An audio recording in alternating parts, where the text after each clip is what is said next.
don't get me wrong, I'm all for making things more efficient. I am German after all, right? But you got to work out first.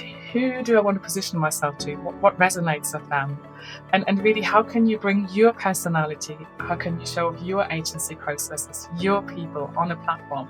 And I doubt that you can straight away do this really, really well if all you do is stick to AI tools to create the content, to edit the content.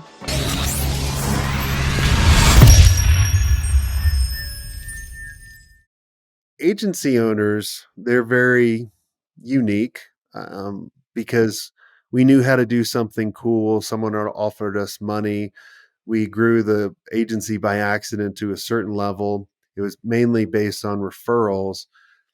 And then we were like, we've reached this plateau because they're really depending on reacting to the market rather than being proactive. So, what is a nice way that works that we can use LinkedIn for business development?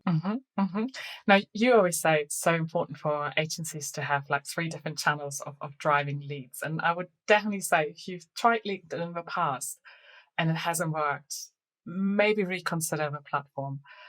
What works right now, I want this for listeners to be relevant in years to come. So it changes all the time, technically, what works right now. But one thing which will never change is actually that human element. So show up as yourself.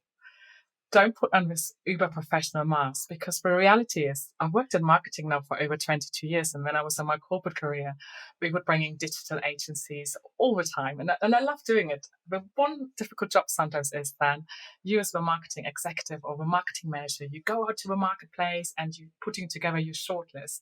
And then in turn, you have to justify to a board of directors back why you chosen a certain agency. So as the agency owner, I invite you to consider using LinkedIn as a platform where you almost write like a love letter to your ideal kind of clients.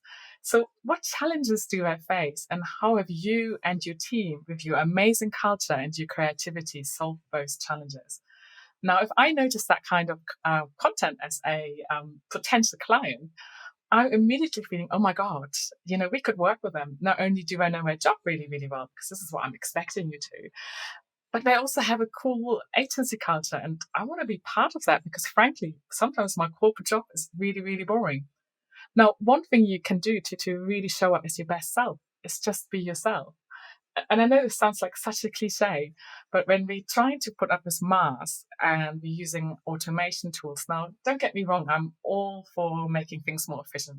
I am German after all, right? But you got to work out first. Who do I want to position myself to? What resonates with them?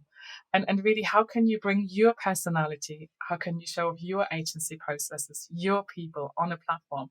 And I doubt that you can straight away do this really, really well if all you do is stick to AI tools to create the content, to edit the content.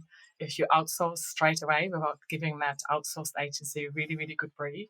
Or if you just have one of these appointment setters who, I know all of our spam inboxes are full, right? I'm sure, Jason, you get this a lot. Exactly. Jason's making a sign. I want to shoot all those appointments. If I see another ad or another DM about setting up appointments for me, guaranteed and following a proven process, I will literally, I'd be richer than Jeff Bezos or however you've said his name. You would be. Anyway.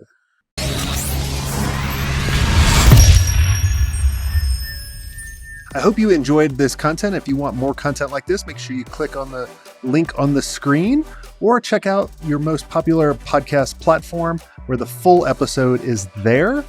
And until next time, have a Swenk day. What are you doing? Go check it out. Click on the link. I'll see you soon.